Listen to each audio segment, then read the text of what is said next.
Hello everyone, कैसे हैं आप सभी लोग। स्वागत है आप सभी का सोशल ई पाठशाला में। तो साथियों, आज हम पढ़ने वाले हैं क्लास 8th से चैप्टर 8 को, जो कि क्लास 8th का अंतिम चैप्टर होगा, जिसका नाम है राष्ट्रीय आंदोलन का संगठन 1870 के दशक से 1947 तक। तो 1870 से लेकर 1947 तक की बात को हम यहाँ पर देखने वाले हैं। राष्ट्रीय आंदोलन का संगठन के बारे में पढ़ेंगे। तो चलिए शुरू करते हैं आज के इस चैप्टर को। तो जैसा कि आप यहाँ पर इस चित्र को देख पा रहे होंगे, तो यहाँ पर जो ये चित्र है वो भारत छोड़ो आंदोलन को दर्शाता है। ठीक है, भारत छोड़ो आंदोलन का एक यहाँ पर चित्र बना हुआ है, जहाँ पर पुलिस इन आंदोलनकारियों पर क्या छोड़ रही है, आंसू गैस के गोले छोड़ रही है। ठीक है, ये धुआं उठता हुआ आपको दिख रहा होगा। ठीक है, तो ये भारत छोड़ो आंदोलन कब हुआ था? 1942 में। ठीक, आगे देखते हैं। पिछले अध्यायों में हम निम्नलिखित का अध्ययन कर चुके हैं: भारतीय भूक्षेत्र पर अंग्रेजों का कब्जा और रियासतों का अधिग्रहण, नए कानूनों और प्रशासकीय संस्थाओं की शुरुआत, किसानों और आदिवासियों की जिंदगी में बदलाव, 19वीं सदी में आए शैक्षणिक बदलाव, महिलाओं की स्थिति से संबंधित वाद विवाद, जाति व्यवस्था को चुनौती, सामाजिक एवं आर्थिक धार्मिक सुधार, 1857 का विद्रोह और उसके बाद की स्थिति, हस्तकलाओं का पतन और उद्योगों का विकास। तो इन सभी बातों को हमने पहले ही डिस्कस कर लिया है ना। तो हमको इन मुद्दों के बारे में हमने जो भी कुछ पढ़ा, तो उसके आधार पर आपको ऐसा लगता है कि भारत के लोग ब्रिटिश शासन से असंतुष्ट थे? यदि हाँ, तो विभिन्न समूह और वर्ग क्यों असंतुष्ट थे? तो उसी के बारे में, विभिन्न वर्ग जो थे या फिर समूह थे वो क्यों असंतुष्ट थे, उसी के बारे में आज हम इस चैप्टर में डिस्कस करने वाले हैं। तो चलिए आगे बढ़ते हैं। राष्ट्रवाद का उदय। उपरोक्त बदलावों के ने लोगों को एक अहम सवाल के बारे में सोचने के लिए विवश कर दिया था। तो उपरोक्त बदलाव जो ऊपर अभी हमने देखे थे और इनसे पहले वाले चैप्टर में भी हम पढ़ चुके हैं। ठीक है, यह देश क्या है और किसके लिए है? इसका जवाब धीरे धीरे इस रूप में सामने आया: भारत का मतलब है यहाँ की जनता। भारत यहाँ रहने वाले किसी भी वर्ग, रंग, जाति, पंथ, भाषा या जेंडर वाले तमाम लोगों का घर है। तो जैसे जैसे स्थितियां बदली और लोगों को धीरे धीरे भारत का मतलब समझ में आने लगा। ठीक है, यह देश और इसके सारे संसाधन और इसकी सारी व्यवस्था उन सभी के लिए है ना। जो मतलब भारत के लोग हैं उन सभी के लिए यहाँ के संसाधन हो गए और यहाँ की जितनी भी व्यवस्था है उन सभी के लिए है। इस जवाब के साथ ये एहसास भी सामने आया कि अंग्रेज भारत के संसाधनों व यहाँ के लोगों की जिंदगी पर कब्जा जमाए हुए हैं और जब तक यह नियंत्रण खत्म नहीं होता, भारत यहाँ के लोगों का, भारतीयों का नहीं हो सकता। तो लोगों को ये चीज़ें समझ में आने लग गई थी। ठीक है, यह चेतना अब कब जागी? यह चेतना 1850 के बाद बने राजनीतिक संगठनों में साफ दिखाई देने लगी थी। 1870 और 1880 के दशकों में बने राजनीतिक संगठनों में यह चेतना और गहरी हो चुकी थी। इनमें से ज़्यादातर संगठनों की बागडोर वकील आदि अंग्रेजी शिक्षित पेशेवर के हाथों में थी। पूना सार्वजनिक सभा, इंडियन एसोसिएशन, मद्रास महाजन सभा, बॉम्बे रेजिडेंसी एसोसिएशन और भारतीय राष्ट्रीय कांग्रेस आदि इस तरह के प्रमुख संगठन थे। तो हम ये भी कह सकते हैं कि एक राष्ट्रवादी चेतना जगाने के लिए या फिर राष्ट्रवादी विचारधारा को संगठित करने के लिए या फिर उजागर करने के लिए लोगों पर इन जो एजेंसी थी या फिर ये जो सभाएं थी उनका बहुत ज़्यादा क्या रहा, योगदान रहा था। ठीक है, पूना सार्वजनिक सभा नाम को गौर से देखिए। सार्वजनिक का मतलब होता है सब लोगों का या सबके लिए। सर्व मतलब होता है सभी, जनिक मतलब होता है लोगों का। हालांकि इनमें से बहुत सारे संगठन देश के खास हिस्सों में काम कर रहे थे, लेकिन वे अपने लक्ष्य को भारत के सभी लोगों का लक्ष्य बताते थे। उनके मुताबिक उनके लक्ष्य किसी खास इलाके, समुदाय या वर्ग के लक्ष्य नहीं थे। वे इस सोच के साथ काम कर रहे थे कि लोग संप्रभु हों। तो संप्रभु शब्द का तात्पर्य यह है कि बाहरी हस्तक्षेप के बिना स्वतंत्र रूप से कदम उठाने की क्षमता। मतलब कि बाहरी कोई भी व्यक्ति या फिर कोई ऐसा संगठन हो या फिर कोई ऐसा देश हो जिसके हस्तक्षेप के बिना स्वतंत्र रूप से जो कदम उठाए जाते हैं उन्हीं को हम क्या कहते हैं? संप्रभु या संप्रभुता कहते हैं। ठीक है, संप्रभुता एक आधुनिक विचार और राष्ट्रवाद का बुनियादी तत्व होता है। ये संगठन इस धारणा से चलते थे कि भारतीय जनता को अपने मामलों के बारे में फैसले लेने की आज़ादी होनी चाहिए। ठीक है, क्योंकि जब यहाँ पर अंग्रेजों का उपनिवेश था, जब वो लोग यहाँ पर अधिकार कर रहे थे, तो यहाँ पर जो भारतीय थे उनकी मनमानी नहीं चल सकती थी, ठीक है। जो उन्होंने अपने नियम कानून बनाए थे उसी के तहत यहाँ के भारतीय लोगों को चलना पड़ रहा था, ठीक है। तो अब लोगों में चेतना क्या हो रही थी, उत्पन्न हो रही थी, ठीक है, राष्ट्रवाद के प्रति। आगे देखते हैं। 1870 और 1880 के दशकों में ब्रिटिश शासन के प्रति असंतोष और ज़्यादा गहरा हुआ। 1878 में आर्म्स एक्ट पारित किया गया, जिसके जरिए भारतीय द्वारा अपने पास हथियार रखने का अधिकार छीन लिया गया। सीधे याद रखना है, 1878 में आर्म्स एक्ट पारित होता है, ठीक है, जिसके वजह से भारतीयों को अब हथियार रखने का अधिकार छीन लिया गया था। उसी साल वर्नाक्युलर प्रेस एक्ट भी पारित हुआ। 1878 में ही वर्नाक्युलर प्रेस एक्ट भी पारित होता है, जिसके वजह से क्या हो जाता है, जिससे सरकार की आलोचना करने वालों को चुप कराया जा सके। इस कानून में प्रावधान था कि अगर किसी अखबार में कोई आपत्तिजनक चीज छपती है तो सरकार उसकी प्रिंटिंग प्रेस सहित सारी संपत्ति को जब्त कर सकती है। 1883 में सरकार ने इल्बर्ट बिल लागू करने का प्रयास किया। इसको लेकर काफ़ी हंगामा हुआ। इस विधेयक में प्रावधान किया गया था कि भारतीय न्यायाधीश भी ब्रिटिश या यूरोपीय व्यक्तियों पर मुकदमा चला सकते हैं, ताकि भारत में काम करने वाले अंग्रेज और भारतीय न्यायाधीशों के बीच समानता स्थापित की जा सके। तो 1883 में एक इल्बर्ट बिल आता है, जो जिसके वजह से क्या होता है, इसको लेकर के काफ़ी हंगामा हो जाता है, ठीक है। मतलब यहाँ पर क्या था कि भारतीय न्यायाधीश भी ब्रिटिश या फिर यूरोपीय जो व्यक्ति थे, ठीक है, ब्रिटिश या फिर यूरोपीय व्यक्ति जो थे वो क्या कर सकते थे, मुकदमा चला सकते थे, ठीक है। तो इसके वजह से क्या हुआ, जो ब्रिटिश सरकार थी या फिर ब्रिटिश अंग्रेज अधिकारी थे वो काफ़ी इसका विरोध करने लगे थे, ठीक है। जब अंग्रेजों के विरोध की वजह से सरकार ने यह विधेयक वापस ले लिया तो भारतीयों ने इस बात का काफ़ी विरोध किया। इस घटना से भारत में अंग्रेजों के असली रवैये का पता चलता था। मतलब वो ये नहीं चाहते थे कि कोई भी नियम कानून हमारे ऊपर थोपे जाए, है ना। मतलब न्याय भी हो तो वो केवल और केवल हमारी ही देखरेख में हो, हमारे ही न्यायाधीश हो वहाँ पर बैठे हुए और हम ही न्याय करें, ठीक है। तो ऐसे में क्या होता, वो एक तरफा ही न्याय होता। तो यहाँ से अब भारत को क्या, भारतीय लोगों को क्या पता लग गया, अंग्रेजों का जो असली रवैया था उसके बारे में यहाँ से पता लग गया था, ठीक है, जिसको कहते हैं असली चेहरा पता लग जाना, ठीक है। पढ़े लिखे भारतीयों के एक अखिल भारतीय संगठन की जरूरत 1880 में से ही महसूस की जा रही थी, परंतु इल्बर्ट विधेयक ने इस चाह को और गहरा कर दिया था। 1885 में देश भर के 72 प्रतिनिधियों ने बंबई में सभा करके भारतीय राष्ट्रीय कांग्रेस की स्थापना का फैसला लिया, ठीक है। कब होती है जो कांग्रेस है, भारतीय राष्ट्रीय कांग्रेस, उसकी स्थापना 1885 में होती है, ठीक है। और कितने प्रतिनिधि होते हैं शुरुआत में, 72 प्रतिनिधि होते हैं और बंबई की एक सभा में होती है, ठीक है। बंबई में एक सभा होती है, उसी में ही कांग्रेस का गठन कर दिया जाता है, ठीक है। संगठन के प्रारंभिक नेता कौन कौन थे, दादा भाई नौरोजी, फिरोज शाह मेहता, बदरुद्दीन तैयब जी, WC बनर्जी, सुरेंद्र नाथ बनर्जी, रोमेश चंद्र दत्त, S सुब्रमण्यम अय्यर एवं अन्य प्राय बंबई और कलकत्ता के ही थे। तो ये कलकत्ता और बंबई से ही थे, जो 72 के 72 जो प्रतिनिधि थे उनमें से ज़्यादातर, ठीक है। और जो प्रमुख रूप से यहाँ पर नाम दिए गए हैं वो कहाँ से थे, बंबई और कलकत्ता से ही थे, ठीक है। नेहरू व्यवसायी और प्रचारक थे, ठीक है। अब प्रचारक क्या होता है इसको देख लेते हैं।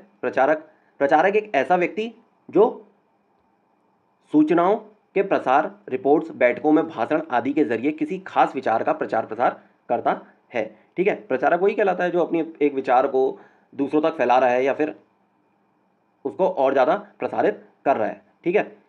आगे देखते हैं। वे लंदन में रहते थे और कुछ समय के लिए ब्रिटिश संसद के सदस्य भी रहे। उन्होंने युवा राष्ट्रवादियों का मार्गदर्शन किया। सेवानिवृत्त ब्रिटिश अफसर A.O. ह्यूम ने भी विभिन्न क्षेत्रों के भारतीयों को निकट लाने में अहम भूमिका अदा की। तो इस तरीके से कांग्रेस का क्या होता है, गठन होता है। कांग्रेस किसके पक्ष में बोलने का प्रयास कर रही थी, अब किसके पक्ष में बोल रही थी वो, यहाँ पर 2 पॉइंट दे रखे हैं, इनसे हम समझने का प्रयास करते हैं। जनवरी 1886 में द इंडियन मिरर नामक अखबार ने लिखा, बंबई में आयोजित प्रथम राष्ट्रीय कांग्रेस हमारे देश की भावी संसद का केंद्रक है और यह हमारे देशवासियों के लिए एक अकल्पनीय रूप से लाभकारी परिणाम को जन्म देगी। बदरुद्दीन तैयब जी ने 1857 में अध्यक्ष की हैसियत से कांग्रेस को संबोधित करते हुए कहा था, यह कांग्रेस भारत किसी एक वर्ग या समुदाय के प्रतिनिधियों से मिलकर नहीं बनी है, बल्कि यह भारत के सभी समुदायों की संस्था है। तो यहाँ पर यह कहने का प्रयास कर रही थी कांग्रेस कि जो कांग्रेस है वो भारतीयों के जो भी वर्ग हैं, चाहे वो कोई भी वर्ग हो, है ना, चाहे उच्च हो, चाहे निम्न हो, चाहे मध्य वर्गीय लोग हो, कैसे ही वर्ग हो, उन समुदायों की क्या है, एक संस्था है और एकजुट होकर के चलने वाली विचारधारा है, ठीक है। तो ऐसा मतलब जो द इंडियन मिरर है और साथ ही साथ बदरुद्दीन तैयब जी ने जो कहा था उसके हिसाब से, ठीक है। आगे देखते हैं दादा भाई नेहरू जी की पुस्तक poverty and un British rule in India में ब्रिटिश शासन के आर्थिक परिणामों की बहुत तीखी आलोचना की गई है। तो दादा भाई नेहरू जी, ये रहे दादा भाई नेहरू जी। तो उनकी पुस्तक का नाम है poverty and un British rule in India, ठीक है। और इसमें किन परिणामों की तीखी आलोचना करी गई है? आर्थिक परिणामों की करी गई है, ठीक है। आगे देखते हैं उभरता हुआ राष्ट्र। उभरता हुआ राष्ट्र अक्सर कहा जाता है कि अपने पहले 20 सालों में कांग्रेस अपने उद्देश्य और तरीकों के लिहाज से मध्यमार्गी पार्टी थी। इस दौरान कांग्रेस ने सरकार और शासन में भारतीयों को और ज़्यादा जगह दिए जाने के लिए आवाज़ उठाई। कांग्रेस का आग्रह था कि विधान परिषदों में भारतीयों को ज़्यादा जगह दी जाए, परिषदों को ज़्यादा अधिकार दिए जाएं और जिन प्रांतों में परिषदें नहीं हैं वहां उनका गठन किया जाए। कांग्रेस चाहती थी कि सरकार में भारतीयों को भी ऊंचे पद दिए जाएं। इस काम के लिए उसने मांग की कि सिविल सेवा के लिए लंदन के साथ साथ भारत में भी परीक्षा आयोजित की जाए। शासन व्यवस्था के भारतीकरण की मांग नस्लवाद के खिलाफ चल रहे आंदोलन का एक हिस्सा थी, क्योंकि तब तक ज़्यादातर महत्वपूर्ण नौकरियों पर गोरे अफसर का ही कब्जा था। अंग्रेज अब आमतौर पर यह मानकर चलते थे कि भारतीयों को जिम्मेदारी भरे पद नहीं दिए जा सकते, क्योंकि अंग्रेज अफसर अपने भारी भरकम वेतन का एक बड़ा हिस्सा ब्रिटेन भेज देते थे। इसलिए लोगों को उम्मीद थी कि भारतीकरण से यहाँ की धन संपत्ति भी कुछ हद तक भारत में रुकने लगेगी। भारतीयों की मांग थी कि न्यायपालिका को कार्यपालिका से अलग किया जाए, आर्म्स एक्ट को निरस्त किया जाए और अभिव्यक्ति व बोलने की स्वतंत्रता दी जाए, ठीक है। ठीक, आगे देखते हैं। और निरस्त का यहाँ पर मतलब होता है कि किसी भी कानून को क्या कर देना, समाप्त कर देना, ठीक है, आधिकारिक रूप से, ठीक। शुरुआती सालों में कांग्रेस ने कई आर्थिक मुद्दे भी उठाए। उसका कहना था कि भारत में ब्रिटिश शासन की वजह से ही गरीबी और अकाल पड़ रहे हैं। बढ़ते लगान के कारण काश्तकार और जमींदार विपन्न हो गए थे और अनाजों के भारी निर्यात की वजह से खाद्य पदार्थों का अभाव पैदा हो गया था। कांग्रेस की मांग थी कि लगान कम किया जाए, फौजी खर्चों में कटौती की जाए और सिंचाई के लिए ज़्यादा अनुदान दिया जाए। उसने नमक कर, विदेशों में भारतीय मजदूरों के साथ होने वाले बर्ताव तथा भारतीयों के काम में दखलंदाजी करने वाले वन प्रशासन की वजह से वनवासियों की बढ़ती मुसीबतों के बारे में बहुत सारे प्रस्ताव पारित किए। इससे पता चलता है कि पढ़े लिखे संपन्न वर्ग की संस्था होते हुए भी कांग्रेस केवल पेशेवर समूहों, जमींदारों और उद्योगपतियों के हक में ही नहीं बोल रही थी। मध्यवर्गीय नेता जनता को ब्रिटिश शासन के अन्यायपूर्ण चरित्र से अवगत कराना चाहते थे। उन्होंने अखबार निकाले, लेख लिखे और यह साबित करने का प्रयास किया कि ब्रिटिश शासन देश को आर्थिक तबाही की ओर ले जा रहा है। उन्होंने अपने भाषणों में ब्रिटिश शासन की निंदा की और जमानत निर्माण के लिए देश के विभिन्न भागों में अपने प्रतिनिधि भेजे। लेकिन मध्यमार्गियों को ये भी लगता था कि अंग्रेज स्वतंत्रता और न्याय के आदर्शों का सम्मान करते हैं, इसलिए वे भारतीयों की न्याय संगत मांगों को स्वीकार कर लेंगे। लिहाजा कांग्रेस का मानना था कि सरकार को भारतीयों की भावना से अवगत कराया जाना चाहिए। तो कांग्रेस का ये चीज़ मानना था कि वो जो स्वतंत्रता और न्याय के आदर्श हैं उनका क्या करेंगी, सम्मान करेंगी। कौन? जो अंग्रेज है या फिर जहाँ से शासन चल रहा था, ब्रिटेन, ठीक है। तो ऐसा हुआ या नहीं हुआ उसके बारे में आगे हम चर्चा करते हैं, ठीक है। स्वतंत्रता हमारा जन्मसिद्ध अधिकार है, ठीक है। स्वतंत्रता हमारा क्या जन्मसिद्ध अधिकार है, किसने कहा था? बाल गंगाधर तिलक ने कहा था, ठीक। तो 1890 के दशक तक बहुत सारे लोग कांग्रेस के राजनीतिक तौर तरीकों पर सवाल खड़ा करने लगे थे। बंगाल, पंजाब और महाराष्ट्र में बिपिन चंद्रपाल, बाल गंगाधर तिलक और लाला लाजपत राय जैसे नेता ज़्यादा आमूल परिवर्तनवादी उद्देश्य और पद्धति के अनुरूप काम करने लगे थे, ठीक है। इन्हें लाल, बाल और पाल के नाम से भी जाना जाता है, ठीक है, लाल, बाल और पाल, ठीक। आगे देखते हैं। उन्होंने निवेदन की राजनीति के लिए नरमपंथियों की आलोचना की और आत्मनिर्भरता तथा रचनात्मक कामों के महत्व पर जोर दिया। उनका कहना था कि लोगों को सरकार के नेक इरादों पर नहीं बल्कि अपनी ताकत पर भरोसा करना चाहिए, लोगों को स्वराज के लिए लड़ना चाहिए। तिलक ने नारा दिया, स्वतंत्रता मेरा जन्मसिद्ध अधिकार है और मैं इसे लेकर रहूंगा। अब उसे किसी भी तरीके से लिया जाए, ठीक है, किसी भी तरीके से लिया जाए, निवेदन की राजनीति नहीं चलेगी, ठीक है। ये किसने कहा? लाल, बाल और पाल ने, लाला लाजपत राय, बाल गंगाधर तिलक और बिपिन चंद्र पाल ने ये चीजें कही थी। तो वहीं से नारा निकला, स्वतंत्रता मेरा जन्मसिद्ध अधिकार है और मैं इसे लेकर रहूंगा, ठीक है। आगे देखते हैं। 1905 में वायसराय कर्जन ने बंगाल का विभाजन कर दिया। ठीक है, कब करा कर्जन ने बंगाल का विभाजन? 1905 में करा था। ठीक है, 1905 में। उस वक्त बंगाल ब्रिटिश भारत का सबसे बड़ा प्रांत था। बिहार और उड़ीसा के कुछ भाग भी उस समय बंगाल का हिस्सा थे। अंग्रेजों का कहना था कि प्रशासकीय सुविधा को ध्यान में रखते हुए बंगाल का बंटवारा करना जरूरी था, परंतु इस प्रशासकीय सुविधा का मतलब क्या था? इससे किसको सुविधा मिलने वाली थी? जाहिर है इसका ताल्लुक अंग्रेज अफसरों और व्यापारियों के फायदे से था। लेकिन सरकार ने गैर बंगाली इलाकों को अलग करने की बजाय उसके पूर्वी भागों को अलग करके असम में मिला दिया था। ठीक है, मतलब जो गैर बंगाली इलाके थे, जो बंगाल से अलग थे, उनको अलग करने की बजाय क्या कर दिया? पूर्वी भाग को ही, जो बंगाल का ही भाग था, जो बंगाल का ही पूर्वी भाग था, उसको अलग करके किस में मिला दिया? असम में मिला दिया। ठीक है, पूर्वी बंगाल को अलग करने के पीछे अंग्रेजों का मुख्य उद्देश्य ये रहा होगा कि बंगाली राजनेताओं के प्रभाव पर अंकुश लगाया जाए और बंगाली जनता को बांट दिया जाए। अगर जनता बढ़ जाएगी तो विरोध एक साथ नहीं हो पाएगा। ठीक है, इस वजह से। और जो प्रभावकारी राजनेता हैं या फिर जो सकुशल जो पढ़े लिखे लोग होंगे उस टाइम पे, उन पे भी क्या लगा दिया जाए? उनके प्रभाव पर अंकुश लगा दिया जाए, ऐसा वो सोच रहे थे। ठीक है, कौन? अंग्रेज। आगे देखते हैं, बंगाल के विभाजन से देश भर में गुस्से की लहर फैल गई। मध्यवर्गीय और आमूल परिवर्तनवादी कांग्रेस के सभी धड़ों ने इसका विरोध किया। विशाल जनसभाओं का आयोजन किया गया और जुलूस निकाले गए। जन प्रतिरोध के नए नए रास्ते ढूंढे गए। इससे जो संघर्ष उपजा उसे स्वदेशी आंदोलन के नाम से जाना जाता है। तो बंगाल का जब विभाजन हुआ उसी के बाद क्या होता है? स्वदेशी आंदोलन होता है। ठीक है, स्वदेशी मूवमेंट चलता है। ठीक, यह आंदोलन बंगाल में सबसे ताकतवर था, परंतु अन्य इलाकों में भी। ठीक है, बंगाल में तो सबसे ताकतवर था ही, लेकिन अन्य इलाकों में भी इसने अपनी पकड़ बना ली थी। ठीक, अब यहाँ पर बाल गंगाधर तिलक के बारे में कुछ बात कह रखी है। यह है बाल गंगाधर तिलक जी। ठीक है, इनके बारे में जो लिखा है, बाल गंगाधर तिलक, मेज पर रखे अखबार का नाम देखिए, जो यहाँ पर एक अखबार रखा हुआ है। ठीक है, तो आपको क्या दिख रहा है? केसरी। ठीक है, ये जो लिखा हुआ है, तिलक के संपादन में निकलने वाला मराठी अखबार केसरी ब्रिटिश शासन का कट्टर आलोचक बन गया था। तो केसरी अखबार किस भाषा में निकाला जाता था? तो ये एक मराठी अखबार था। ठीक है, मराठी भाषा में इसको निकाला जाता था और ब्रिटिश शासक का कट्टर आलोचक था। ठीक है, ये वाला अखबार जो था, और किसके द्वारा निकाला गया? बाल गंगाधर तिलक के द्वारा इसे संपादित किया जाता था। ठीक है, आगे देखते हैं। अब ये देखिए, स्वदेशी आंदोलन के दौरान हजारों लोग जुलूस में शामिल होने लगे। ये देखिए उस टाइम की जनता। ठीक है, तो कैसा टाइम रहता होगा वो भी, है ना, जब उस टाइम पे स्वदेशी आंदोलन लड़ा जा रहा था। ठीक, आगे इसकी भारी अनुगूंज सुनाई दी। उदाहरण के लिए आंध्र के डेल्टा इलाकों में इसे वंदे मातरम आंदोलन के नाम से जाना जाता था। ठीक है, जहाँ पर हम बात कर रहे हैं, बंगाल में इसे क्या कहा जाता था? स्वदेशी आंदोलन कहा जाता था। और वहीं जो आंध्र के डेल्टा इलाके थे, वहाँ पर इनको क्या कहा जा रहा था? वंदे मातरम आंदोलन कहा जा रहा था। ठीक है, स्वदेशी आंदोलन ने ब्रिटिश शासन का विरोध किया और स्वयं सहायता, स्वदेशी उद्यमों, राष्ट्रीय शिक्षा और भारतीय भाषा के उपयोग को बढ़ावा दिया। स्वराज के लिए आमूल परिवर्तनवादी ने जनता को लामबंद करने और ब्रिटिश संस्थानों व वस्तुओं के बहिष्कार पर जोर दिया। कुछ लोग ब्रिटिश शासन को उखाड़ फेंकने के लिए क्रांतिकारी हिंसा के समर्थक थे। अब क्रांतिकारी हिंसा क्या होती है?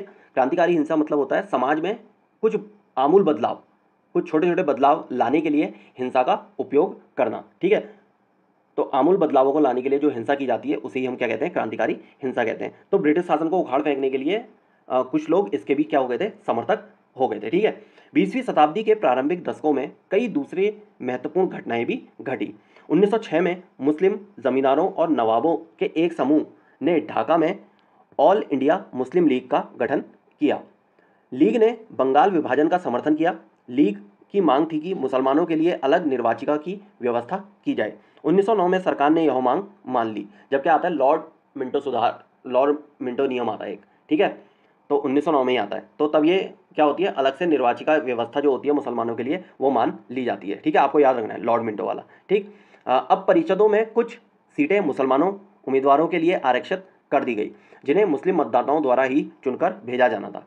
इससे राजनेताओं में अपने धार्मिक समुदाय के लोगों को अपना राजनीतिक समर्थक बनाने का लालच पैदा हो गया। ठीक है, अब यहाँ पर जो परिषद शब्द आया है, वो परिषद क्या होता है? जैसे कि प्रशासकीय सलाहकारी या प्रतिनिधिक दायित्व को निभाने वाली जो मनोनीत या फिर निर्वाचित संस्था होती है, उसे ही हम क्या कहते हैं? परिषद कहते हैं। ठीक है, आगे देखते हैं। 1907 में कांग्रेस टूट गई। मध्यमार्गी धड़ा बहिष्कार की राजनीति के विरुद्ध था। इन लोगों का मानना था कि इसके लिए बल प्रयोग की आवश्यकता होती है, जो कि सही नहीं है। संगठन टूटने के बाद कांग्रेस पर मध्यमार्गी का दबदबा बन गया, जबकि तिलक के अनुयायी बाहर से काम करने लगे। दिसंबर 1915 में दोनों खेमों में एक बार फिर एकता स्थापित हुई। अगले साल कांग्रेस और मुस्लिम लीग के बीच ऐतिहासिक लखनऊ समझौता पर दस्तखत हुए और दोनों संगठनों ने देश में प्रातिनिधिक सरकार के गठन के लिए मिलकर काम करने का फैसला लिया। तो यहाँ पर जो एक समझौता हुआ था किसके बीच, कांग्रेस और मुस्लिम लीग के बीच जो समझौता हुआ था उसे लखनऊ समझौता कहा गया था, जो कि 29 दिसंबर 1916 को हुआ था। ठीक है, ये डेट याद रखनी है, 29 दिसंबर 1916 को यह समझौता हुआ था। ठीक है, और दोनों ही एक साथ मिलकर के काम करने के लिए और यहाँ पर क्या लिया गया था, फैसला लिया गया था। ठीक है, आगे देखते हैं जन राष्ट्रवाद का उदय। 1919 के बाद अंग्रेजों के खिलाफ चल रहा संघर्ष धीरे धीरे एक जन आंदोलन में तब्दील होने लगा। किसान, आदिवासी, विद्यार्थी और महिलाएं बड़ी संख्या में इस आंदोलन से जुड़ते गए। कई बार औद्योगिक मजदूरों ने भी आंदोलन में योगदान दिया। 20 के दशक से कुछ खास व्यावसायिक समूह भी कांग्रेस को सक्रिय समर्थन देने लगे थे। ऐसा क्यों हुआ? अब ऐसा क्यों हुआ कि सभी लोगों का समर्थन कांग्रेस को मिलने लगा था। ठीक है, सक्रिय समर्थन मिलने लगा था, सामने से आखिरी समर्थन मिलने लगा। तो ऐसा क्यों हुआ? तो देखते हैं कि जन राष्ट्रवाद का उदय किस तरीके से होता है। पहले विश्व युद्ध ने भारत की आर्थिक और राजनीतिक स्थिति बदल दी थी। इस युद्ध की वजह से ब्रिटिश भारत सरकार के रक्षा व्यय में भारी इजाफा हुआ था। इस खर्चे को निकालने के लिए सरकार ने निजी आय और व्यावसायिक मुनाफे पर कर बढ़ा दिया था। सैनिक व्यय में इजाफा तथा युद्ध आपूर्ति की वजह से ज़रूरी कीमतों की चीज़ों में भारी उछाल आया और आम लोगों की ज़िंदगी मुश्किल होती गई। दूसरी ओर व्यावसायिक समूह युद्ध से बेहिसाब मुनाफा कमा रहे थे, जैसा कि हमने अध्याय 6 में पढ़ा ही था। ठीक है, इस युद्ध में औद्योगिक वस्तुओं, जूट के बोरे, कपड़े, पटरियाँ की मांग बढ़ा दी और अन्य देशों से भारत आने वाले आयात में कमी ला दी थी। इस तरह युद्ध के दौरान भारतीय उद्योगों का विस्तार हुआ और भारतीय व्यावसायिक समूह विकास के लिए और अधिक अवसरों की मांग करने लगे। युद्ध में अंग्रेजों की अपनी सेना बढ़ाने के लिए विवश किया। एक विदेशी युद्ध की खातिर गांव में सिपाहियों की भर्ती के लिए दबाव डाला जाने लगा। बहुत सारे सिपाहियों को दूसरे देशों में युद्ध के मोर्चे पर भेज दिया गया। इनमें से बहुत सारे सिपाही युद्ध के बाद यह समझदारी लेकर लौटे कि साम्राज्यवादी शक्तियां एशिया और अफ्रीका के लोगों का किस तरह शोषण कर रही हैं। फलस्वरूप ये लोग भी भारत में औपनिवेशिक शासन का विरोध करने लगे। ठीक है, अब जो व्यक्ति बाहर से देख के आएगा चीज़ों को, ठीक है ना, तो वो यहाँ करके तो विरोध करेगा ही। औपनिवेशिक शासन को अगर वो देख के आएगा अपने प्रत्यक्ष सामने से, तो यहाँ पर तो विरोध बिल्कुल वो करेगा ही करेगा। ठीक है, इसके अलावा 1917 में रूस में क्रांति हुई। इस घटना के चलते किसानों और मजदूरों के संघर्ष का समाचार तथा समाजवादी विचार बड़े पैमाने पर फैलने लगे थे, जिससे भारतीय राष्ट्रवादियों को नई प्रेरणा मिलने लगी। ठीक है, नई प्रेरणा मिलने लगी थी। अब होता क्या है, जैसे ही ये राष्ट्रवादी प्रेरणा उनको मिलने लगती है, चाहे रूस के क्रांति संघर्ष से हो, चाहे वो विश्व युद्ध से हो, ठीक है, और उसके बाद ही आगमन होता है महात्मा गांधी जी का। ठीक है, जो आंदोलन को एक अहम भूमिका प्रदान कर देते हैं। ठीक है, तो महात्मा गांधी का आगमन, इसको पढ़ते हैं। इन्हीं हालात में महात्मा गांधी एक जन नेता के रूप में सामने आए। गांधी जी 46 वर्ष की उम्र में 1915 में दक्षिण अफ्रीका से भारत लौटे थे। वे वहां पर नस्लभेदी पाबंदियों के खिलाफ अहिंसक आंदोलन चला रहे थे और अंतर्राष्ट्रीय स्तर पर उनकी अच्छी मान्यता थी और लोग उनका आदर करते थे। दक्षिण अफ्रीकी आंदोलन की वजह से उन्हें हिंदू, मुसलमान, पारसी और ईसाई, गुजराती, तमिल और उत्तर भारतीय, उच्च वर्गीय व्यापारी, वकील और मजदूर सब तरह के भारतीयों से मिलने जुलने का मौका मिल चुका था। ठीक है, जो उनका दक्षिण अफ्रीका का जो आंदोलन चला था, ठीक है, वहाँ पर भी तो कुछ ऐसे लोग रहते होंगे। ठीक है, तो इसी वजह से उनकी जो पॉपुलैरिटी थी वो तभी से ही क्या हो गई थी, बहुत ज़्यादा बढ़ गई थी। ठीक है, आगे देखते हैं। महात्मा गांधी ने पहले साल पूरे भारत का दौरा किया। पहले उन्होंने जायजा लिया कि भारत में आखिरकार चल क्या रहा है ना। इस दौरान वे यहाँ के लोगों, उनकी ज़रूरतों और हालात को समझने में लगे रहे। उनके शुरुआती प्रयास चंपारण, खेड़ा और अहमदाबाद के स्थानीय आंदोलन के रूप में सामने आए। इन आंदोलन के माध्यम से उनका राजेंद्र प्रसाद और वल्लभ भाई पटेल से परिचय हुआ। 1918 में अहमदाबाद में उन्होंने मिल मजदूरों की हड़ताल का सफलतापूर्वक नेतृत्व किया। आइए अब 1919 से 1922 के बीच आंदोलन को कुछ गहराई से देखें। तो 1919 से लेकर 1922 तक का जो भी आंदोलन घटित हुए, अब उनके बारे में चर्चा करते हैं। जिसमें सबसे पहला जो आंदोलन आया वो क्या था? रॉलेट सत्याग्रह। ठीक है, रॉलेट सत्याग्रह क्या था इसको भी देख लेते हैं। 1919 में गांधी जी ने अंग्रेजों द्वारा हाल ही में पारित किए गए रॉलेट कानून के खिलाफ सत्याग्रह का आह्वान किया। यह कानून अभिव्यक्ति की स्वतंत्रता जैसे मूलभूत अधिकारों पर अंकुश लगाने और पुलिस को और ज़्यादा अधिकार देने के लिए लागू किया गया था। महात्मा गांधी, मोहम्मद अली जिन्ना तथा अन्य नेताओं का मानना था कि सरकार के पास लोगों की बुनियादी स्वतंत्रताओं पर अंकुश लगाने का कोई अधिकार नहीं है। तो कहने का मतलब यह है, जब रॉलेट कानून पारित हुआ ना 1919 में, तो होता क्या है, इसके खिलाफ 1919 में विरोध कर रहे होते हैं। जलियांवाला कांड आपने सुना होगा, है ना, जो 1919 में होता है 13 अप्रैल में। ठीक है, 13 अप्रैल 1919 की घटना होती है। तो वो इसी वजह से होती है कि इसके खिलाफ वो लोग क्या कर रहे होते हैं, लोग वहाँ पर आंदोलन में बैठे होते हैं और डायर आकर उनमें क्या चला देता है, गोली चला देता है। ठीक है, तो उनके जो स्वतंत्रता के अधिकार थे ना, वो इसी कानून के तहत क्या करे जा रहे थे, खत्म किए जा रहे थे। ठीक है, या फिर उन पर अंकुश लगाया जा रहा था। ठीक, तो गांधी जी ने क्या करा, इसका विरोध किया। ठीक, आगे देखते हैं। उन्होंने इस कानून को शैतान की करतूत और निरंकुशवादी बताया। तो शैतान की करतूत बता दिया था उसको और निरंकुशवादी भी बताया। गांधी जी ने लोगों से आह्वान किया कि इस कानून का विरोध करने के लिए 6 अप्रैल 1919 को अहिंसक विरोध दिवस के रूप में, अपमान व याचना दिवस के रूप में मनाया जाए और हड़तालें की जाएं। आंदोलन शुरू करने के लिए सत्याग्रह सभाओं का गठन किया गया। ठीक, आगे देखते हैं। रॉलेट सत्याग्रह ब्रिटिश सरकार के खिलाफ पहला अखिल भारतीय संघर्ष था। हालांकि यह मोटे तौर पर शहरों तक ही सीमित था। अप्रैल 1919 में पूरे देश में जगह जगह जुलूस निकाले गए और हड़तालों का आयोजन किया गया। सरकार ने इन आंदोलन को कुचलने के लिए दमनकारी रास्ता अपनाया। बैसाखी 13 अप्रैल के दिन अमृतसर में जनरल डायर द्वारा जलियांवाला बाग में किया गया हत्याकांड इसी दमन का एक हिस्सा था। ठीक है, इस जन संहार पर रविन्द्रनाथ टैगोर ने अपनी पीड़ा और गुस्सा जताते हुए नाइटहुड की उपाधि वापस लौटा दी थी। ठीक है, अभी नाइटहुड क्या थी? नाइटहुड की जो उपाधि थी वो किससे मिलती थी? ब्रिटिश राजा रानी की तरफ से किसी व्यक्ति की अप्रतिम व्यक्तिगत सफलताओं या जनसेवा के लिए दी जाने वाली उपाधि थी। तो इतनी बड़ी उपाधि उस टाइम पे जो रविन्द्रनाथ टैगोर थे उन्होंने क्या करी, लौटा दी थी। ठीक है, आगे देखते हैं। रॉलेट सत्याग्रह के दौरान लोगों ने ब्रिटिश शासन के खिलाफ हिंदुओं और मुसलमानों के बीच गहरी एकता बनाए रखने के लिए प्रयास किए। महात्मा गांधी भी यही चाहते थे कि उनकी राय में भारत यहाँ रहने वाले सभी लोगों यानी सभी हिंदुओं, मुसलमानों और अन्य धर्म के लोगों का देश है। उनकी गहरी आकांक्षा थी कि हिंदू और मुसलमान किसी भी न्यायपूर्ण उद्देश्य के लिए एक दूसरे का समर्थन करें। तो न्यायपूर्ण उद्देश्य के लिए हमेशा हिंदू वर्ग और चाहे मुसलमान वर्ग हो, वो आपस में क्या होने चाहिए, समर्थन के लिए आने चाहिए। ठीक है, खिलाफत आंदोलन और असहयोग आंदोलन। तो रॉलेट एक्ट को हमने पढ़ लिया, रॉलेट सत्याग्रह को हमने पढ़ लिया है। अब हम पढ़ेंगे खिलाफत आंदोलन या फिर असहयोग आंदोलन। खिलाफत का मुद्दा इसी तरह का एक ज्वलंत मुद्दा था। 1920 में अंग्रेजों ने तुर्की के सुल्तान खलीफा पर बहुत सख्त संधि थोप दी थी। जलियांवाला बाग हत्याकांड की तरह इस घटना पर भी भारत के लोगों में भारी गुस्सा था। भारतीय मुसलमान यह भी चाहते थे कि पुराने ऑटोमन साम्राज्य में स्थित पवित्र मुस्लिम स्थानों पर खलीफा का नियंत्रण बना रहना चाहिए। खिलाफत आंदोलन के नेता मोहम्मद अली और शौकत अली अब एक सर्वव्यापी असहयोग आंदोलन शुरू करना चाहते थे। गांधी जी ने उनके आह्वान का समर्थन किया और कांग्रेस से आग्रह किया कि वह पंजाब में हुए अत्याचारों, जलियांवाला बाग हत्याकांड और खिलाफत के मामले में हुए अत्याचारों के विरुद्ध मिलकर अभियान चलाए और स्वराज की मांग करे। 1921 और 22 के दौरान असहयोग आंदोलन को गति मिली।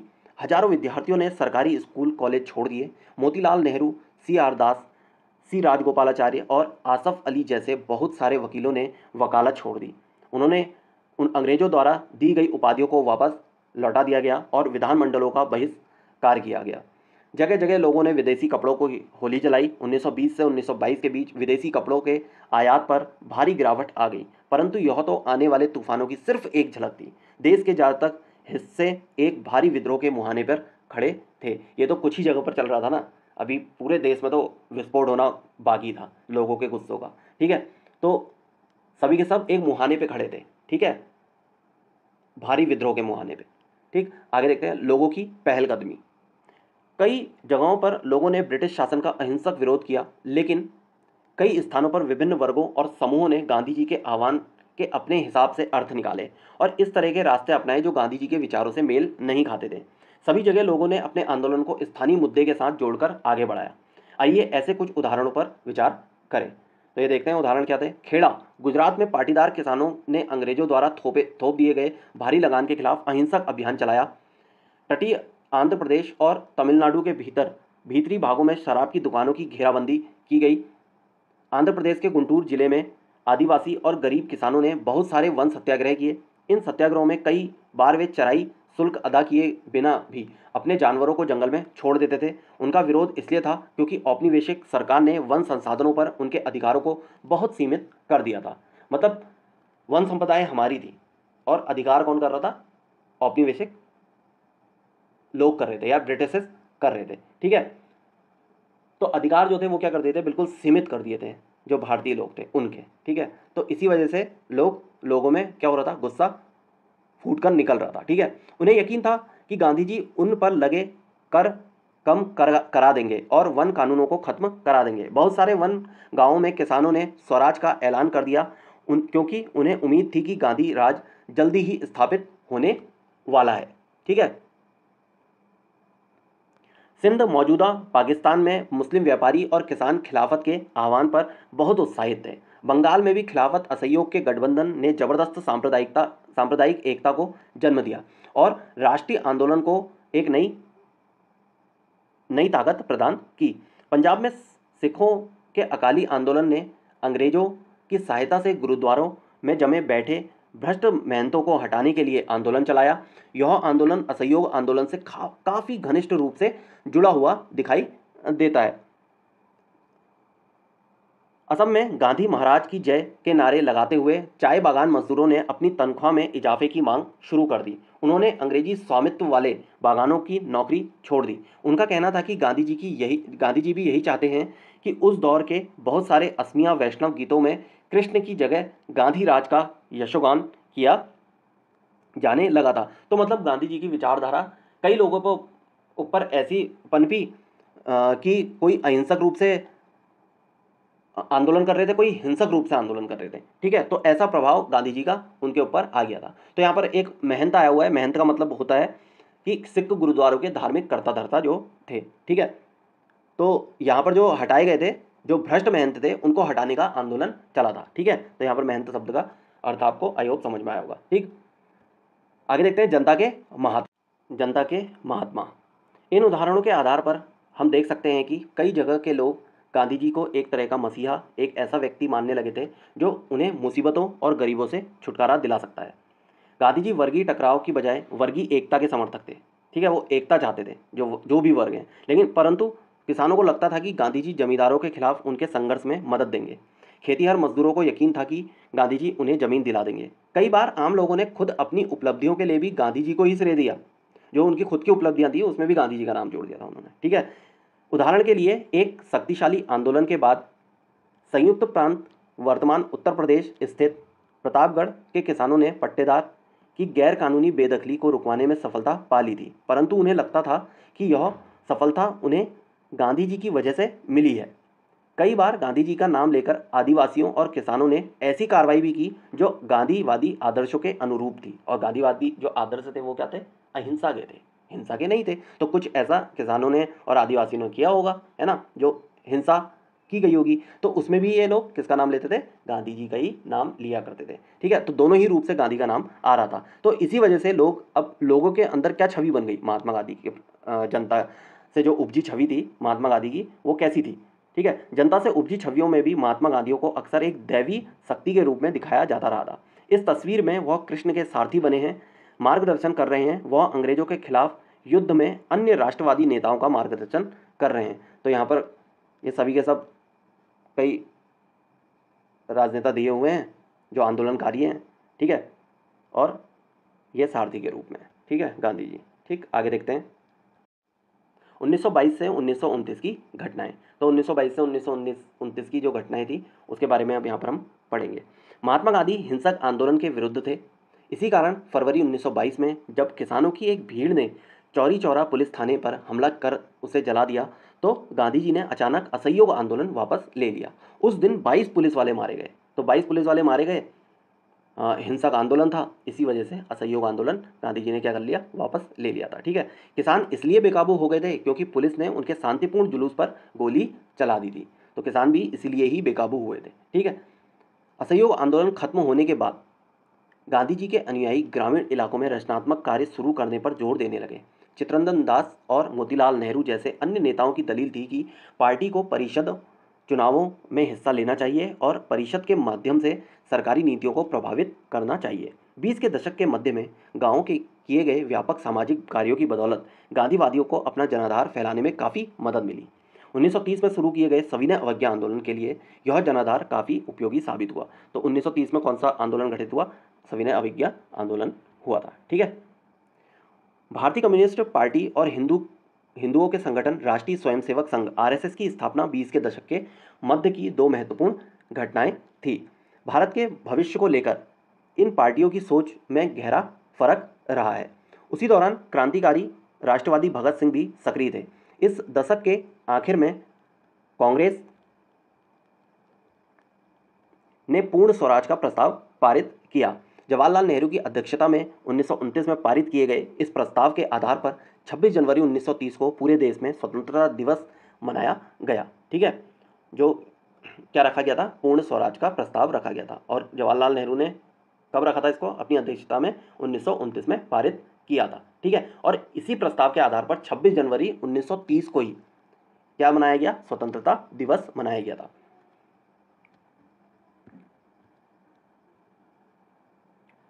चलिए, यहाँ पर एक पॉइंट दे रखा है साइमन कमीशन के बारे में, उसको भी यहाँ पर हम डिस्कस कर लेते हैं। साइमन गो बैक, ये आपने सुना ही होगा। ठीक है, ये वाला नारा आपने सुना होगा। ठीक तो ये स्लोगन क्यों दिया गया था, इसको भी देख लेते हैं। साइमन कमीशन का विरोध करते आंदोलनकारी। 1927 में इंग्लैंड में बैठी ब्रिटिश सरकार ने लॉर्ड साइमन की अगुवाई में एक आयोग भारत भेजा। इस आयोग को भारत के राजनीतिक भविष्य का फैसला करना था। इस आयोग में कोई भारतीय प्रतिनिधित्व नहीं था। सबसे पहली बात तो भारतीयों को यही बुरी लगी कि इसमें भारतीय प्रतिनिधित्व कोई था ही नहीं। ठीक है, इस फैसले की वजह से भारत में भारी असंतोष पैदा हुआ।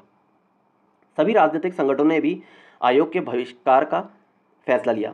जब कमीशन के सदस्य भारत पहुंचे तो प्रदर्शनकारियों के साथ उनका स्वागत किया गया। प्रदर्शनकारियों का नारा था साइमन वापस जाओ या फिर साइमन गो बैक। ठीक है, आगे देखते हैं। यहाँ आगे दिया हुआ है भगत सिंह के बारे में, इनके बारे में ही पढ़ लेते हैं। इन्होंने क्या कहा था, बहरे कानों को सुनाने के लिए धमाके की ज़रूरत होती है, इनकलाब जिंदाबाद।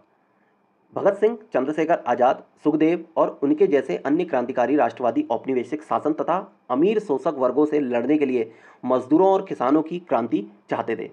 इस काम को पूरा करने के लिए उन्होंने 1928 में दिल्ली में स्थित फिरोज शाह कोटला में Hindustan socialist Republican association HSRA की स्थापना की। 17 दिसंबर 1928 को भगत सिंह, चंद्रशेखर आज़ाद एवं राजगुरु ने लाला लाजपत राय पर लाठीचार्ज करने वाले सैंडर्स नामक पुलिस अफसर की हत्या की थी। और ये लाठीचार्ज वही हुआ था जब साइमन कमीशन का विरोध किया जा रहा था, तभी लाठीचार्ज हुआ था लाला लाजपत राय पर।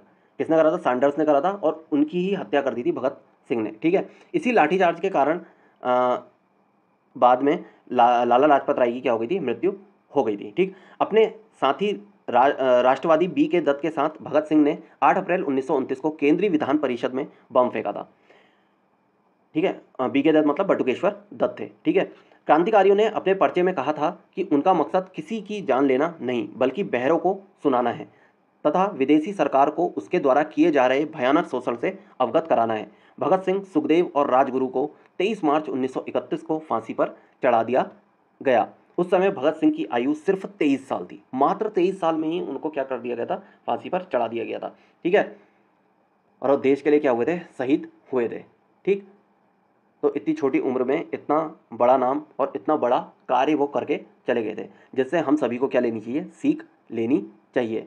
ठीक है, मतलब अंदर कहीं ना कहीं किसी न किसी कोने पे एक भगत सिंह होना बहुत ज़रूरी है। ठीक, तो यहाँ पर जो मेन चीज़ें आई हुई हैं वो क्या है, हिंदुस्तान सोशलिस्ट रिपब्लिकन एसोसिएशन की स्थापना कौन करता है, भगत सिंह ही करते हैं। ठीक है, बहुत इंपॉर्टेंट है एग्ज़ाम पॉइंट ऑफ व्यू से। ठीक है, और साथ ही साथ 8 अप्रैल 1929 को केंद्रीय विधान परिषद में कौन कौन बम फेंकता है, वो फेंकते हैं बटुकेश्वर दत्त और भगत सिंह।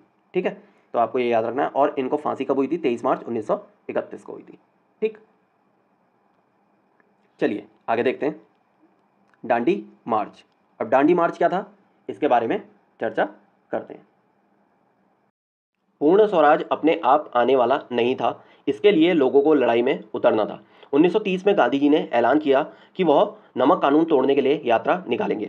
उस समय नमक के उत्पादन और बिक्री पर सरकार का एकाधिकार होता था। महात्मा गांधी और अन्य राष्ट्रवादियों का कहना था कि नमक पर टैक्स वसूलना पाप है, क्योंकि यह हमारे भोजन का एक बुनियादी हिस्सा होता है। नमक सत्याग्रह ने स्वतंत्रता की व्यापक चाह को लोगों की एक खास शिकायत सभी से जोड़ दिया था और इस तरह अमीरों और गरीबों के बीच मतभेद पैदा नहीं होने दिया।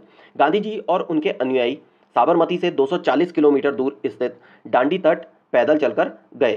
तो नमक कानून जो था उसको तोड़ने के लिए कहाँ से कहाँ तक यात्रा करी थी गांधी जी और उनके अनुयायी ने?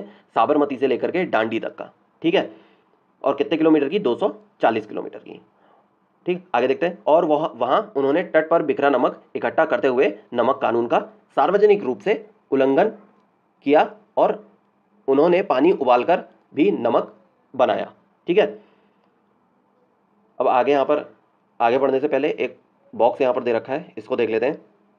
स्वतंत्रता संघर्ष में महिलाएं, कर्नाटक की अंबाबाई। अब कर्नाटक की अंबाबाई की यहाँ पर कहानी दे रखी है, उसको देख लेते हैं।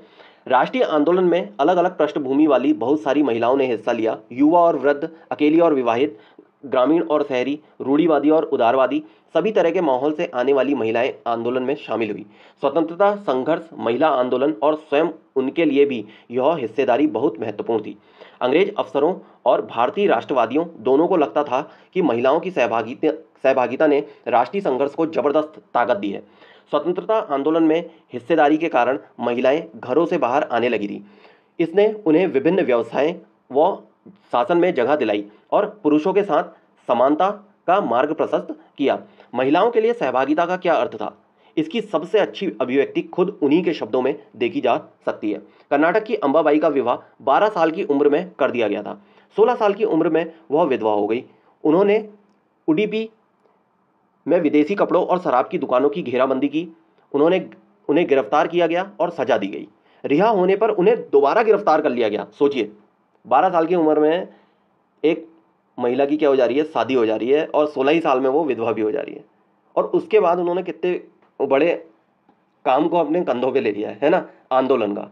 ठीक, और उसके बाद गिरफ्तारी भी हो रही है, रिहा हो रही है, फिर गिरफ्तार हो रही है। ठीक है, समझ रहे हो कितना, मतलब कैसे कष्ट झेले होंगे उन्होंने उस वक्त पे। जब भी वह जेल से बाहर होती, सभाओं में भाषण देती, बुनाई कताई सिखाती और प्रभात फेरियों का आयोजन करती। अंबाबाई इन्हें अपने जीवन के सबसे सुखद क्षण मानती थी, क्योंकि ऐसे क्षणों में उन्हें एक नया मकसद और प्रतिबद्धता दिखाई देती थी। आंदोलन में हिस्सेदारी के अपने अधिकार को मनवाने के लिए महिलाओं को काफ़ी जद्दोजहद करनी पड़ती थी। उदाहरण के लिए नमक सत्याग्रह के दौरान शुरुआत में खुद महात्मा गांधी भी महिलाओं की हिस्सेदारी के समर्थन में नहीं थे। आखिरकार सरोजिनी नायडू ने उन्हें इस बात के लिए तैयार किया कि वे महिलाओं को भी आंदोलन में शामिल होने दें। ठीक है, तो अगर प्रश्न बनता है कि महात्मा गांधी महिलाओं के हिस्सेदारी के समर्थन में थे या नहीं थे, तो समर्थन में वो नहीं थे।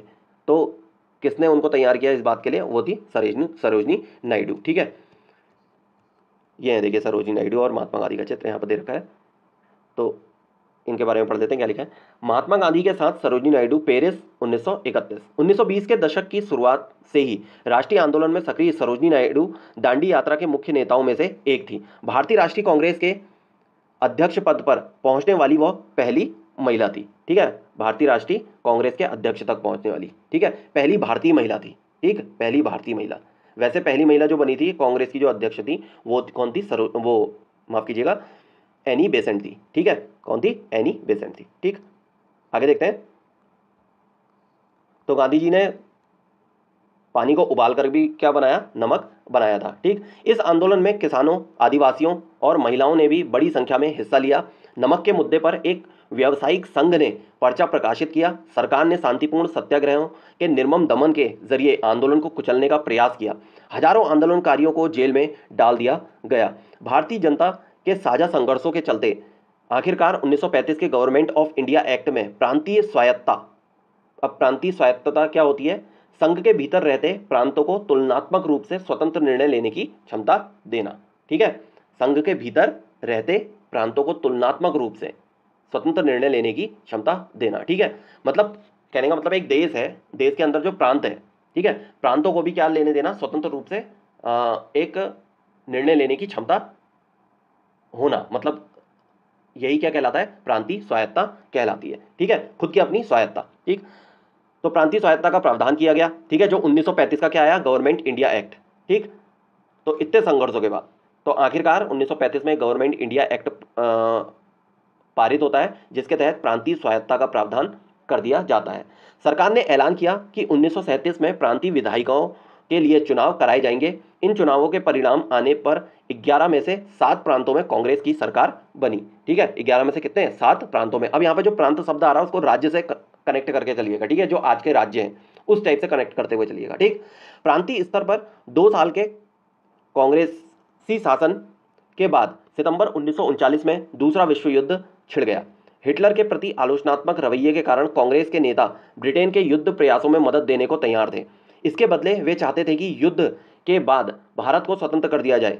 अंग्रेजों ने यह बात नहीं मानी। कांग्रेसी सरकारों ने विरोध में इस्तीफा दे दिया। ठीक है, अब वो लोग क्या कह रहे थे? अगर आपको हमारे सैनिक चाहिए तो आपको क्या करना पड़ेगा? भारत को स्वतंत्र करना पड़ेगा। लेकिन अभी अंग्रेज नहीं मानते इस बात को। ठीक है, तो कांग्रेसी जो सरकारों थे उन्होंने विरोध में क्या कर देती हैं? अपना इस्तीफा दे देते हैं। ठीक है, आगे देखते हैं। वीर लखन नायक को फांसी दे दी गई। अब एक पॉइंट है, आगे बढ़ने से पहले इसी को देख लेते हैं।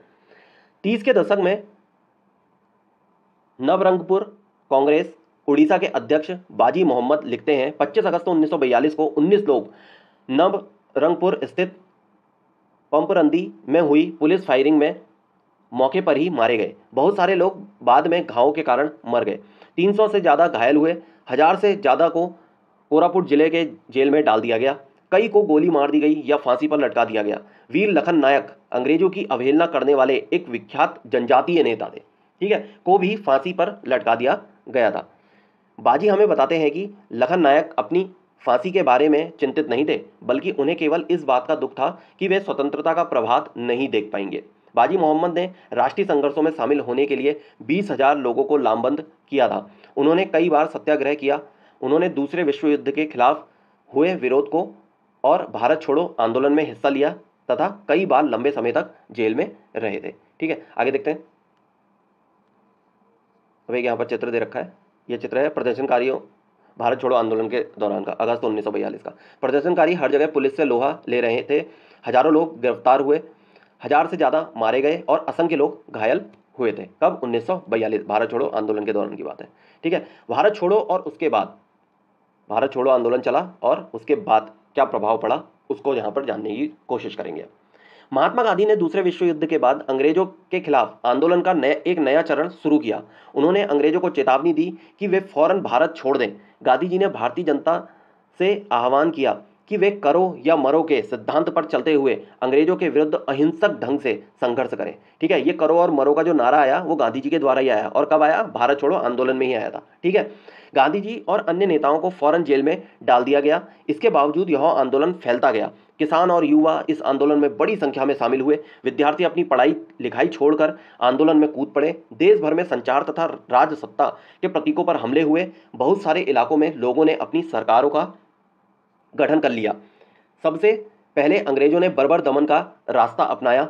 1943 के अंत तक 90,000 से ज़्यादा लोग गिरफ्तार कर लिए गए थे और लगभग 1000 लोग पुलिस की गोली से मारे गए थे। बहुत सारे इलाकों में हवाई जहाज़ों से भी भीड़ पर गोलियां बरसाने के आदेश दिए गए, परंतु आखिरकार इस विद्रोह ने ब्रिटिश राज को घुटने टेकने के लिए मजबूर कर ही दिया। ठीक है, क्या कर दिया? घुटने टेकने के लिए मजबूर कर दिया। किस आंदोलन ने? भारत छोड़ो आंदोलन ने। ठीक है, अब एक पॉइंट यहाँ पर दिया हुआ है, इसको देख लेते हैं। बोस और INA। ठीक है, बोस का मतलब सुभाष चंद्र बोस से है। ठीक है, अब INA क्या था? INA इंडियन नेशनल आर्मी, जिसको हम आज़ाद हिंद फौज कहते हैं। ठीक है, किसने गठित करी थी? सुभाष चंद्र बोस ने ही करी थी। ठीक है, तो पढ़ते हैं इसके बारे में। सुभाष चंद्र बोस समाजवादी विचार रखने वाले आमूल परिवर्तनवादी राष्ट्रवादी सुभाष चंद्र बोस अहिंसा के गांधीवादी आदर्शों में विश्वास नहीं रखते थे, हालांकि राष्ट्रपिता के रूप में गांधी जी का सम्मान करते थे। जनवरी 1941 में उन्होंने बिना किसी को बताए कलकत्ता छोड़ दिया और जर्मनी के रास्ते होते हुए सिंगापुर पहुंच गए। भारत को अंग्रेजों के नियंत्रण से मुक्त कराने के लिए उन्होंने वहां आज़ाद हिंद फौज इंडियन नेशनल आर्मी INA का गठन किया। 1944 में आज़ाद हिंद फौज ने इम्फाल और कोहिमा की ओर से भारत में प्रवेश करने का प्रयास किया, परंतु यह अभियान सफल नहीं हो पाया।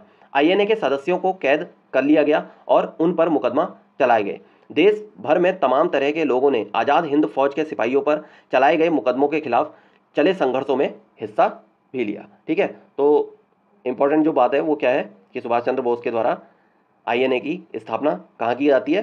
सिंगापुर में की जाती है। चलिए आगे देखते हैं, स्वतंत्रता और विभाजन की ओर।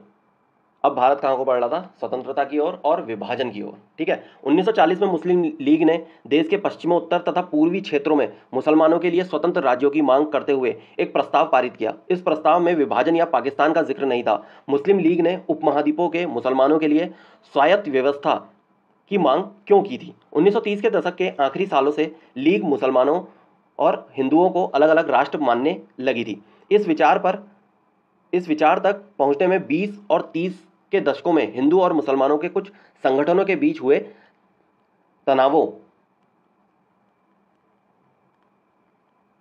का भी हाथ रहा होगा। 1937 के प्रांतीय चुनाव संभवतः इससे भी ज्यादा बड़ा कारण रहे। इन चुनावों ने मुस्लिम लीग को इस बात का यकीन दिला दिया था कि यहाँ मुसलमान अल्पसंख्यक हैं और किसी भी लोकतांत्रिक संरचना में उन्हें हमेशा गैर भूमिका निभानी पड़ेगी। लीग को यह भी भय था कि संभव है कि मुसलमानों को प्रतिनिधित्व ही न मिल पाए। 1937 में मुस्लिम लीग संयुक्त प्रांत में कांग्रेस के साथ मिलकर सरकार बनना चाहती थी, परंतु कांग्रेस ने इस प्रस्ताव को स्वीकार नहीं किया, जिससे फासला और बढ़ गया। 30 के दशक में मुस्लिम जनता को अपने साथ लामबंद करने में कांग्रेस की विफलता ने भी लीग को अपना सामाजिक जनाधार फैलाने में मदद दी। 40 के दशक के शुरुआती सालों में जिस समय कांग्रेस के ज़्यादातर नेता जेल में थे, उस समय लीग ने अपना प्रभाव फैलाने के लिए तेजी से प्रयास किए। 1945 में विश्व युद्ध खत्म होने के बाद अंग्रेजों ने भारतीय स्वतंत्रता के लिए कांग्रेस और लीग से बातचीत शुरू कर दी। यह वार्ता असफल रही क्योंकि लीग का कहना था कि उसे भारतीय मुसलमानों का एकमात्र प्रतिनिधि माना जाए। कांग्रेस इस दावे को मंजूर नहीं कर सकती थी क्योंकि बहुत सारे मुसलमान अभी भी उसके साथ थे। 1946 में दोबारा प्रांतीय चुनाव हुए। सामान्य निर्वाचन क्षेत्रों में कांग्रेस का प्रदर्शन तो अच्छा रहा, परंतु मुसलमानों के लिए आरक्षित सीटों पर लीग को बेजोड़ सफलता मिली। लीग पाकिस्तान की मांग पर चलती रही। मार्च 1946 में ब्रिटिश सरकार ने इस मांग का अध्ययन करने और स्वतंत्र भारत के लिए एक सही राजनीतिक बंदोबस्त सुझाने के लिए 3 सदस्यीय परिसंघ भारत भेजा। इस परिसंघ ने सुझाव दिया कि भारत अविभाजित रहे और उसे मुस्लिम बहुल क्षेत्रों को कुछ स्वायत्तता देते हुए एक ढीले ढाले महासंघ के रूप में संगठित किया जाए। कांग्रेस और मुस्लिम लीग दोनों ही इस प्रस्ताव के कुछ खास प्रावधानों पर सहमत नहीं थे। अब देश का विभाजन अवश्यंभावी था। कैबिनेट मिशन की इस विफलता के बाद मुस्लिम लीग ने पाकिस्तान की अपनी मांग मनवाने के लिए जन आंदोलन शुरू करने का फैसला लिया। उसने 16 अगस्त 1946 को प्रत्यक्ष कार्रवाई दिवस मनाने का आह्वान किया। प्रत्यक्ष कार्रवाई दिवस कब मनाया गया? 16 अगस्त 1946। ठीक है, कौन? मुस्लिम लीग ने। ठीक, इसी दिन कलकत्ता में दंगे भड़क उठे जो कई दिन चलते रहे। इन दंगों में हजारों लोग मारे गए। मार्च 1947 तक उत्तर भारत के विभिन्न भागों में हिंसा फैल गई। कई लाख लोग मारे गए। असंख्य महिलाओं को विभाजन की इस हिंसा में अकथनीय अत्याचारों का सामना करना पड़ा। करोड़ों लोगों को अपने घर बार छोड़कर भागना पड़ा। अपने मूल स्थानों से बिछड़कर ये लोग रातों रात अजनबी जमीन पर शरणार्थी बनकर रह गए। विभाजन का नतीजा यह भी हुआ कि भारत की शक्ल सूरत बदल गई, उसके शहरों का माहौल बदल गया और एक नए देश पाकिस्तान का जन्म हुआ। इस तरह ब्रिटिश शासन से स्वतंत्रता का यह आनंद विभाजन की पीड़ा और हिंसा के साथ हमारे सामने आया। तो कहने का मतलब यह है कि 1942 में भारत छोड़ो आंदोलन शुरू हुआ था। और शुरू किस लिए हुआ था? कि हम अंग्रेजों को यहाँ से क्या करेंगे? भगाएंगे। और साथ ही साथ जब हम 1947 तक पहुँचे तो 1947 में क्या हुआ, पूरा का पूरा माहौल देश का बदल चुका था, जिसके वजह से एक देश निकल करके आता है जिसका नाम होता है पाकिस्तान, जो कि विभाजन के बाद बनने वाला देश था। ठीक है, तो अब स्वतंत्रता के बाद लोगों ने स्वतंत्रता का आनंद भी लिया और साथ ही साथ विभाजन की उन्हें पीड़ा भी रही। ठीक, चलिए कुछ पॉइंट्स आपके ऊपर बचे हुए हैं उनको देख लेते हैं। तो यहाँ पर एक बॉक्स दिया हुआ है, इसको पढ़ते हैं। मौलाना आज़ाद तथा कांग्रेस कार्यकारी समिति के अन्य सदस्य सेवाग्राम 1942। मौलाना आज़ाद का जन्म मक्का में हुआ था। उनके पिता बंगाली और माँ अरब मूल की थी। बहुत सारी भाषाओं के जानकार आज़ाद इस्लाम के विद्वान और वहादते दीन यानी सभी धर्मों की बुनियादी एकता के हिमायती थे। गांधीवादी आंदोलन में हमेशा सक्रिय रहने वाले और हिंदू मुस्लिम एकता के पक्के हिमायती थे। उन्होंने जिन्ना के दो राष्ट्र सिद्धांत का विरोध किया था। पूर्ण रूप से वो विरोध में थे। कौन? यही मौलाना आज़ाद। ठीक है, आगे देखते हैं। गांधी जिन्ना वार्ताओं से पहले गांधी जी के साथ बात करते चक्रवर्ती राजगोपालाचार्य 1944 में। तो चक्रवर्ती राजगोपालाचार्य और गांधी जी की तस्वीर है यहाँ पर। वायोवृद्ध राष्ट्रवादी और दक्षिण में नमक सत्याग्रह के नेता सी राजगोपालाचार्य 1946 में बनी अंतरिम सरकार के सदस्य थे और स्वतंत्र भारत के पहले भारतीय गवर्नर जनरल रहे। उन्हें लोग राजा जी के नाम से जानते थे। ठीक है, वायोवृद्ध राष्ट्रवादी किसे कहा जाता है? तो राजगोपालाचार्य को ही कहा जाता है। और स्वतंत्र भारत के पहले भारतीय गवर्नर जनरल कौन थे? तो वो भी राजगोपालाचार्य थे। ठीक है, आगे देखते हैं। सरदार वल्लभ भाई पटेल ने 1945 से 1947 के दौरान आज़ादी के लिए चली वार्ताओं में एक अहम भूमिका अदा की थी। पटेल नादियाड़ गुजरात के एक गरीब किसान व्यवसायी परिवार से थे। 1918 के बाद स्वतंत्रता आंदोलन की अगली कतार में रहने वाले पटेल 1931 में कांग्रेस के अध्यक्ष भी रहे। ठीक है, आगे देखते हैं। महात्मा गांधी के साथ मोहम्मद अली जिन्ना सितंबर 1944। 1920 तक हिंदू एकता के समर्थन में सक्रिय रहे जिन्ना ने लखनऊ समझौता करवाने में एक अहम भूमिका अदा की थी। 1934 के बाद उन्होंने मुस्लिम लीग को पुनर्जीवित किया और अंत में वे पाकिस्तान की स्थापना के सबसे मुख्य प्रवक्ताओं की कतार में जा पहुंचे। ठीक है, प्रबल समर्थक थे। ठीक है, किसके? पाकिस्तान के। कौन? मोहम्मद अली जिन्ना। तो इस प्रकार 8th क्लास हिस्ट्री का अंतिम अध्याय यहीं समाप्त होता है। आई होप आपको बातें समझ में आई होंगी, और जहाँ जहाँ पर नहीं आई हैं तो कम से कम इस वीडियो को 2 से 3 बार ज़रूर देखें। आपको सभी बातें आसानी से क्लियर हो जाएंगी। ठीक है, और आई होप आप सभी के सब नोट्स बना रहे होंगे, क्योंकि नोट्स बनाना बहुत ज़्यादा इम्पॉर्टेंट है। नोट्स के तहत रिवीजन करना काफ़ी आसान हो जाता है। ठीक, तो चलिए मिलेंगे एक नए वीडियो में। तब तक आप अपना ख्याल रखें और पढ़ाई करते रहें। धन्यवाद।